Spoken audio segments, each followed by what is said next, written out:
श्री जयदेव महाप्रभु गीत गोविंद की रचना कर रहे थे, तो एक पद लिखते लिखते उनके मन में जो भाव आता था वो लिखते थे। तभी उनके मन में यही भाव आया कि ठाकुर जी किशोरी जी के चरणों में सिर रख करके प्रणाम कर रहे हैं। लेकिन लिखने में वो विचार करने लगे, ये भाव लिखूंगा कहीं अनुचित तो नहीं। तभी मन में भाव आया कि ठाकुर जी किशोरी जी के चरणों में प्रणाम कर रहे हैं, तो मन में भाव आया, अब लिखते लिखते रुक गए जयदेव, कैसे लिखूं, कहीं ऐसा ना हो कि मेरी बात अनुचित हो जाए।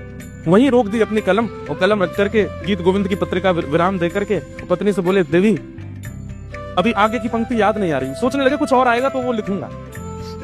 पर जयदेव महाप्रभु के चित्त में उनकी भावना थोड़ी आती थी, वो तो ठाकुर जी भावना करते हैं, वही वो लिखते थे। महाप्रभु ने उस बात को लिखा नहीं कि किशोरी जी के चरणों में श्री ठाकुर जी के मस्तक रखे हैं। अधूरा छोड़ करके जयदेव महाप्रभु जैसे ही बाहर गए, पत्नी से बोल के, देवी हम स्नान करने जा रहे हैं, तुम भोजन की व्यवस्था कर लो और फिर आकर के हम भोजन करेंगे, फिर कुछ याद आएगा तो आगे लिखेंगे। जयदेव महाप्रभु जैसे गए, इतने में ठाकुर जी जयदेव महाप्रभु का रूप बना के आ गए। जयदेव महाप्रभु संकोच कर रहे हैं लिखने में, तो ठाकुर जी ही जयदेव महाप्रभु बन के आए और तुरंत जैसे लौट कर गए तो पत्नी बोली, अरे आप तो स्नान करने गए थे, इतनी जल्दी कैसे आ गए? अरे देवी मुझे वो पंक्ति याद आ गई, मैं लिख दूं। और जो जयदेव महाप्रभु सुन रहे थे और लिखने में संकोच कर रहे थे, ठाकुर जी ने वही लिख दिया, किशोरी जी के श्री चरणों में मेरे मस्तक हैं, लिख दिया। ये लिखा भाव लिखने के बाद ठाकुर जी बोले, अब इतने से ही पूर्ति थोड़ी, इतनी दूर चल के आए, भोजन पानी करके जाएंगे। देवी भोजन लगा लिया तुमने? तो जयदेव महाप्रभु पत्नी बोली, आप स्नान नहीं करेंगे? बोले, आज बिना स्नान की पाएंगे। लाओ, वाह, आज सारे नियम तोड़ देंगे। बोले, आज मैं बहुत प्रसन्न हूँ, ऐसी पंक्ति लिखी है मैंने, मेरे को मन हो रहा है कि आज मैं बिना स्नान की प्रसाद पाऊं। पत्नी बोली, जैसे आज्ञा, पति के आगे थोड़ी बोलना चाहिए। लीजिए, लगा करके प्रसाद दिया। जयदेव महाप्रभु के रूप में ठाकुर जी ने खूब प्रेम से पाया। तो उनकी पत्नी का नियम था, वो जयदेव महाप्रभु के बाद उसी थाली में पाती थी। थाली लेकर के वो अपना पानी बैठ गई। जयदेव महाप्रभु, अब हम जा रहे हैं नहाने के लिए, हाँ तुम पालो।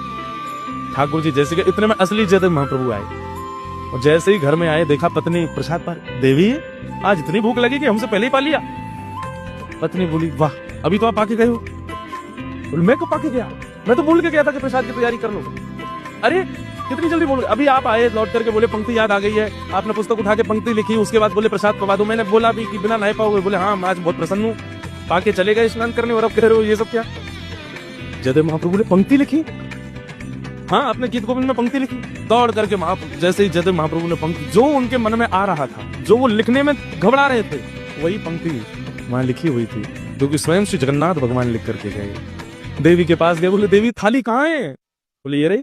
बोले, इसमें से मुझे पानी दो, जल्दी पानी दो। और बोली, मैं अपना झूठा नहीं पवाऊंगी आपको। अरे तू छोड़, तेरा झूठा नहीं है ये। वो कोई और नहीं थे, वो स्वयं ठाकुर जी आए थे।